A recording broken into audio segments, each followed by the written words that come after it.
പറ. Welcome to short cuts.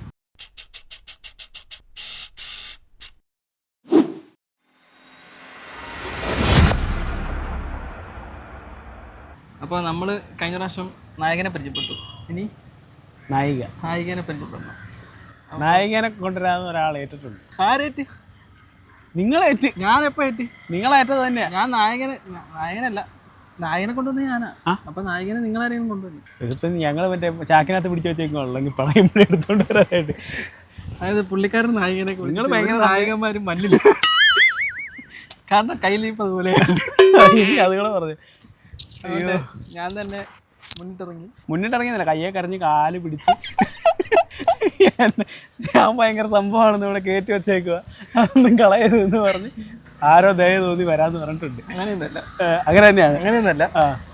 എൻ്റെ 2-3 short ഫിലിമിൽ അഭിനയിച്ച് എൻ്റെ ജൂനിയറായിട്ട്. അതാണ് മെയിൻ പോയിന്റ്. ഷോർട്ട് ഫിലിമിൽ അഭിനയിച്ചാൽ അവർക്ക് വരാനൊരു ബുദ്ധിമുട്ടുണ്ടായിരുന്നു. എങ്ങനെയോ കരഞ്ഞ് കാല് പിടിച്ച് വന്നു. ഇനി പറഞ്ഞു. അനാവശ്യമായിട്ട് ബൂസ്റ്റ് ചെയ്യുന്ന സമ്മതിക്കില്ല. ബൂസ്റ്റിംഗ് അല്ല, ഇത് ഉള്ള കാര്യം പറയണേ. അപ്പോൾ എൻ്റെ 2 ഷോർട്ട് ഫിലിമിൽ അഭിനയിച്ച നായികയായിട്ടല്ല, പക്ഷേ സെക്കൻഡ് ഹീറോയിൻ എന്നൊക്കെ വേണം പറയാം. BPC കോളേജിൽ ജൂനിയറായിട്ട് പഠിച്ചിരുന്ന ഒരു ആക്ട്രസിനെ ഞാൻ കൊണ്ടുവന്നേക്കണം. അപ്പോൾ പേര് അപർണ. അല്ല, നമ്മൾ മെയിൻ സാറിൻ്റെ ആര്? ജിജോ സാർ. ജോലി ആത്മാർത്ഥത കൂടിപ്പോയാൽ പ്രശ്നമില്ല. ജോലി തിരക്ക് കാരണം വന്നില്ല. അപ്പോൾ എന്തായാലും നമുക്ക് അപർണയെ പരിചയപ്പെടാം. ശരി ശരി, ഓക്കെ.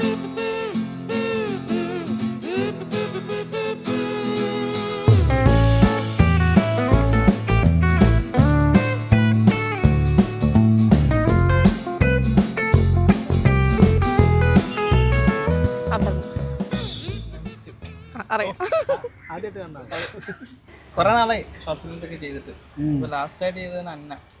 അത് ചെയ്തിട്ട് ഇപ്പം കുറച്ച് മാസങ്ങളായി. അപ്പോൾ അത് കഴിഞ്ഞിട്ടൊന്നും ചെയ്തില്ല. അപ്പം അങ്ങനെ അപ്പോഴത്തേക്ക് ഇപ്പോൾ ചെയ്യുമോയെന്ന് എനിക്ക് ഡൗട്ട് ഉണ്ടായിരുന്നു. പക്ഷെ ഞാൻ മെസ്സേജ് ചോദിച്ചുകൊണ്ട് ഞാൻ ആയതുകൊണ്ട് കരഞ്ഞതുകൊണ്ട് കാല് പിടിച്ചതുകൊണ്ട് കണ്ടോ സത്യസന്ധമായിട്ട് പറഞ്ഞത്. നമ്മൾ സ്ക്രിപ്റ്റ് അയച്ചു കൊടുത്തു. സ്ക്രിപ്റ്റ് ഓക്കെയാണ്. പിന്നെന്താ വേറെ എന്തെങ്കിലും സജഷൻസ്? സജഷൻ സ്ക്രിപ്റ്റിൽ എനിക്ക് അങ്ങനെ സജഷൻസ് ഒന്നും തോന്നി. അല്ല, ഒന്നിലും സജഷൻ ഇല്ല. പിന്നെ കോസ്റ്റ്യൂമിൻ്റെ കാര്യമൊക്കെ കുറച്ചുകൂടി ഒരു ക്ലാരിറ്റി കിട്ടുന്നുണ്ട്. ഞാൻ പറഞ്ഞു കൊടുക്കണേ. ഞാൻ പറയാം, കോസ്റ്റ്യൂമിൻ്റെ കാര്യത്തിൽ ഞാനിങ്ങനെ ഞങ്ങൾ കളർ പാറ്റേൺ നമ്മൾ സെറ്റ് ചെയ്തിട്ടുണ്ട്. കടലിൻ്റെ ഒരു തീം. കടലിൻ്റെ തീം എന്ന് പറയുമ്പോഴത്തേക്കും നമുക്ക് ബീച്ചും ബ്ലൂവും. ബീച്ചല്ലേ, ബീച്ച് ഉണ്ടല്ലോ. ബീച്ച് എന്ന് പറഞ്ഞാൽ മനസ്സിലായില്ലേ? ക്രീം അതും ബ്ലൂവും ആ ഒരു ഇതാണ് നമ്മുടെ കളർ പാലറ്റ്. അതുപോലത്തെ എന്തെങ്കിലും ഒരു അല്ലെങ്കിൽ പ്ലെയിൻ ബ്ലൂവോ അല്ലെങ്കിൽ പ്ലെയിൻ ലൈറ്റ് ബ്ലൂ അങ്ങനത്തെ എന്തെങ്കിലും കോസ്റ്റ്യൂംസ് കയ്യിലുണ്ടെങ്കിൽ നമുക്കത് വെച്ച് പോകാം. അല്ലെങ്കിൽ പ്രൊഡ്യൂസർ അത് മേടിച്ചു കൊടുക്കണം. അതായിരിക്കും നല്ലൊരു. ലാസ്റ്റ് പ്രൊഡ്യൂസറല്ലേ ഇതൊക്കെ മേടിച്ചു കൊടുക്കണ്ടേ? അതുണ്ട്. കോസ്റ്റ്യൂം പ്രൊഡ്യൂസർ, കോസ്റ്റ്യൂം വസ്ത്രാലങ്കാരോ പ്രൊഡ്യൂസർ അല്ല, മേടിച്ചു കൊടുക്കണം. അലങ്കാരം പറ്റിയതുള്ളൂ. അതിനു മുമ്പ് പ്രേക്ഷകരോട് ഇത് ആരാണ് എന്നാണെന്നൊക്കെ പറയണ്ടേ? സ്വയം പരിചയപ്പെടുത്തും. അല്ല, വേണ്ട, നിങ്ങൾ പരിചയപ്പെടുത്തും. ഞാനിപ്പം PSC കോച്ചിങ് ആക്ട് ചെയ്ത് ആദ്യമായിട്ട് ഞാൻ ചെയ്ത ഷോർട്ട് ഫിലിം വിച്ച് ചേണ്ട തന്നെ റൊമാൻസ് ആണോ ആയിരുന്നു. ക്യാമറ കാണിക്ക്. അത് കഴിഞ്ഞിട്ട് പിന്നെ വെച്ചടി കഴിച്ചായിരുന്നു. അല്ല, അങ്ങനെയല്ല, അതിനകത്തൊരു കുഞ്ഞ് റോളാണ് ഞാൻ ചെയ്തത്. അത് ശരിക്കും എന്താണെന്ന് വെച്ചിട്ടുണ്ടെങ്കിൽ ഞങ്ങൾ കോളേജിൽ ഷൂട്ട് ചെയ്യാൻ വേണ്ടി പോയി അന്ന് ഇങ്ങനെ കാസ്റ്റിംഗ് പരിപാടി നേരത്തെ ഫിക്സ് ചെയ്തിട്ടുള്ള പരിപാടിയൊന്നും അല്ല. അവിടെ ഹീറോയിനും മാത്രം ടീച്ചർ പറഞ്ഞിട്ട് ടീച്ചറിന്റെ പേരെന്തായിരുന്നു ഞാൻ പറഞ്ഞല്ലോ? സിന്ധു മിസ് ആണോ? സിന്ധു മിസ് ഡിപ്പാർട്ട്മെന്റിലല്ലേ? ബിൻസി മിസ് മലയാളം. ബിൻസി മിസ് ഞാനും ഒരേ കോളേജ് ബസ്സിൽ പോയിട്ടുണ്ട്. ഒരേ പ്രായം എന്ന് പറഞ്ഞു. പുള്ളിക്കാരത്തി എൻ്റെ ആഗ്രഹം പറഞ്ഞപ്പോഴത്തേക്ക് പുള്ളിക്കാരത്തി എനിക്ക് അവിടെ അഭിനയിക്കാൻ താല്പര്യമുള്ള കുറച്ച് പേരുടെ ലിസ്റ്റ് കിട്ടി. അപ്പം അതിൽ മെയിൻ 2 പേരെ പിടിച്ചു. അത് കഴിഞ്ഞിട്ട് പിന്നെ കുറച്ച് പേരുടെ അവിടെ മറ്റേ ബേസിൽ എന്ന് പറഞ്ഞ ഒരു പയ്യനുണ്ടായിരുന്നു. അപ്പം അവനാണ് എനിക്ക് വേറെ കുറച്ച് പിള്ളേരുടെയൊക്കെ ലിസ്റ്റ് ഇട്ട് തന്നെ. അപ്പം അപ്പോഴൊന്നും അപർണയൊന്നും ഇല്ല എൻ്റെ അടുത്ത്. അപ്പം എനിക്കറിയാൻ പറ്റില്ല അവരൊക്കെ എങ്ങനെ അഭിനയിക്കണം എന്ന് അറിയാം. നമുക്ക് കാസ്റ്റിംഗ് വെക്കാനോ അങ്ങനെയൊന്നും പറ്റത്തില്ല.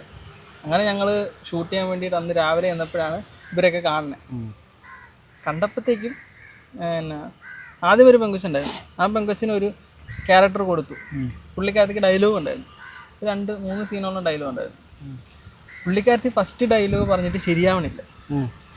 അങ്ങനെ ഞങ്ങൾ റീടേക്ക് പോയി ലാസ്റ്റ് എങ്ങനെയൊക്കെയോ പറയിപ്പിച്ച് ഡബിങ്ങിനൊക്കെ ഒപ്പിച്ച് വെച്ച സാധനം അത്. അത് കഴിഞ്ഞപ്പോഴത്തേക്കും അതിൻ്റെ ബാക്കി ഡയലോഗ്സ് പറയാനായിട്ട് പുള്ളിക്കാരത്തിനെ കൊണ്ട് നടക്കരുതെന്ന് മനസ്സിലായി. അപ്പോൾ വേറെ ആരെങ്കിലും നോക്കാമെന്ന് ചോദിച്ചപ്പോഴാണ് അപർണനെ കിട്ടിയത്. അപർണയുടെ 1-2 ഷോട്ട് എടുത്തപ്പോഴത്തേക്ക് മനസ്സിലായി ആക്ടിങ് സെൻസ് ഉണ്ടെന്നുള്ളത്. അത് കഴിഞ്ഞിട്ട് പിന്നെ ഞങ്ങൾ ആ ഒരു ക്യാരക്ടറിനെ 2ആയിട്ട് സ്പ്ലിറ്റ് ചെയ്തു, 2 ആളാക്കി. മനസ്സിലായോ? അപ്പോൾ ആ ക്യാരക്ടറിനെ 2 ഒരു ആ ക്യാരക്ടർ തന്നെ 2 പേരാക്കി മാറ്റി. മനസ്സിലായി? അപ്പോൾ 2 സീനാകുമ്പോൾ 2 ആൾക്കാരായെന്ന് മാത്രമേ ഉള്ളൂ. അത് പക്ഷെ കഥേനെ ബാധിച്ചില്ല. പുള്ളിക്കാരത്തിനെ മാക്സിമം യൂട്ടിലൈസ് ചെയ്തിട്ടില്ലെന്നൊരു തോന്നലുണ്ടായി. അങ്ങനെ 2ാമത്തെ ഷോർട്ട് ഫിലിം ചെയ്തപ്പോഴും പുള്ളിക്കാരത്തിനെ തന്നെ ഞാൻ വീണ്ടും വിളിച്ചു. അപ്പം അതിനകത്ത് അത്യാവശ്യം കുഴപ്പമില്ലാത്ത റോളും കിട്ടി. ഇതിനകത്ത് നായികയുടെ അനിയത്തിയായിട്ട്. അത് കഴിഞ്ഞിട്ട് പിന്നെ ആൽബം അല്ലേ? പിന്നെ അതിൽ ഇടയ്ക്കൊരു ഷോർട്ട് ഫിലിം ചെയ്തായിരുന്നു, പിന്നെ ഒരു മ്യൂസിക് ആൽബം ചെയ്തായിരുന്നു. അത് അത്യാവശ്യം കുറേ ആൾക്കാർ കണ്ടു. മ്യൂസിക് ആൽബം ഹരിശങ്കർ, ഹരിശങ്കർ പാടിയിട്ടുള്ള നിവേദ് എന്ന് പറഞ്ഞൊരു ഇൻസ്റ്റാഗ്രാം ഫെയിം ആയിട്ടുള്ള ഇൻഫ്ലുവൻസർ ആയിട്ടുള്ള പുള്ളി എന്നത്തെ ആക്ടർ. അങ്ങനെ ഒരു വർക്ക് ചെയ്തായിരുന്നു. ആകർഷ് എന്ന് പറഞ്ഞൊരാളായിരുന്നു ഡയറക്ടർ. അപ്പോൾ അത് അത്യാവശ്യം കുറേ പേര് കണ്ടു. വാർത്തയിൽ ഇങ്ങനെ ഇൻ്റർവ്യൂ ഒക്കെ അങ്ങനെ. പിന്നെ അത് കഴിഞ്ഞ് പഠിത്തമൊക്കെ ആയിട്ട് ഒരൊറ്റ പോക്ക് പോയി. പക്ഷെ ഇപ്പോഴും ടച്ച് വിടാതെ കുറച്ച് വർക്കൊക്കെ ചെയ്യുന്നുണ്ട്. ഇത് പാട്ടുകാരനാണ്. ആണോ? പക്ഷെ തിളങ്ങിയിട്ടില്ലെന്ന് തോന്നുന്നു. പിന്നെ വേറെന്താ പറയാ? വേറെ പ്രത്യേകിച്ചൊന്നും പറയാനില്ല. നായകൻ്റെ കാര്യം പറഞ്ഞു, നായകനെ പരിചയപ്പെടുത്തി. ഇത് വേറൊരു സംഭവമുണ്ട്. ഇവർ രണ്ടുപേരും പരസ്പരം കണ്ടിട്ടില്ല, സംസാരിച്ചിട്ടില്ല. അപ്പം ഇവർ അന്ന് രാവിലെ ആയിരിക്കും ചിലപ്പോൾ കാണാൻ പോകും. എങ്ങനെ കെമിസ്ട്രി വർക്കൗട്ടോ? കോൺഫിഡൻ്റ് ഉണ്ടോ? അത് കോൺഫിഡൻ്റ് ആണ്. കാരണം ഞാനാണല്ലോ. അതെ, ആ ഒരൊറ്റ പ്രശ്നമേ ഉള്ളൂ. അപ്പം അത് ശരിക്കും പറഞ്ഞാൽ ഒരു ചലഞ്ചിങ് പാർട്ടാണ്. അവരെങ്ങനെയാ പറയിപ്പിക്കണ്ടേന്നുള്ള നിങ്ങളുടെ കയ്യിലിരിക്കണേ.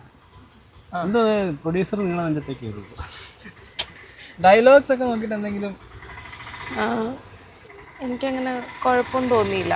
അതിപ്പോൾ എന്താ പറയുക, ഒരു എക്സാഗ്രേറ്റ് ഒന്നും ചെയ്യാതെ ഭയങ്കര റിയൽ ആയിട്ടുള്ളൊരു എലമെൻറ്റ് നമ്മളെടുത്ത് സ്ക്രിപ്റ്റ് ചെയ്തേക്കുന്ന ഒരു ഫീലായിരുന്നു എനിക്കത് വായിച്ചപ്പോൾ തോന്നിയത്. അപ്പം അതത്രയും റിയലായിട്ട് തന്നെ ചെയ്യാൻ തന്നെയല്ലേ ഉദ്ദേശിക്കുന്നത്. ആ ഒരു റിയലിസ്റ്റിക് ടച്ചോട് കൂടിയിട്ട് ചെയ്യാൻ. കോമഡി വേണ്ടി അങ്ങനെയാണ്, കോമഡിക്ക് വേണ്ടി ചെയ്യരുത്. അപ്പം നായികനെ കൂടെ കിട്ടിയ സ്ഥിതിക്ക് ഇന്നത്തെ വ്ളോഗ് നമുക്ക് പതുക്കെ അവസാനിപ്പിക്കാം. അതിന് കൂടുതലായിട്ടൊന്നും ഡിസ്കസ് ചെയ്യാനൊന്നും ഇല്ല. പിന്നെ നമ്മുടെ മെയിൻ ആൾ വന്നിട്ടും ആളില്ല. അപ്പം ഞങ്ങളിത് വന്നിട്ട് തന്നെ അതിനെ വെറുതെ നിൽക്കുക. ഇതൊക്കെ കേട്ടോണ്ട് മൂളാനായിട്ട് നിൽക്കുന്ന ഒരാൾ അയ്യോ വന്നിട്ടില്ല. മൂളാൻ ആളില്ലാത്ത ഞങ്ങൾക്ക് അതൊന്നും പറയാനുള്ളൊരു ഇതും കിട്ടുന്നില്ല. അപ്പോൾ ശരി, ബൈ. അപ്പം ബൈ. കഴിഞ്ഞ് ഓ പുള്ളിയുടെ മെയിൻ സാധനം അത് എടുത്തിട്ടില്ലായിരുന്നു.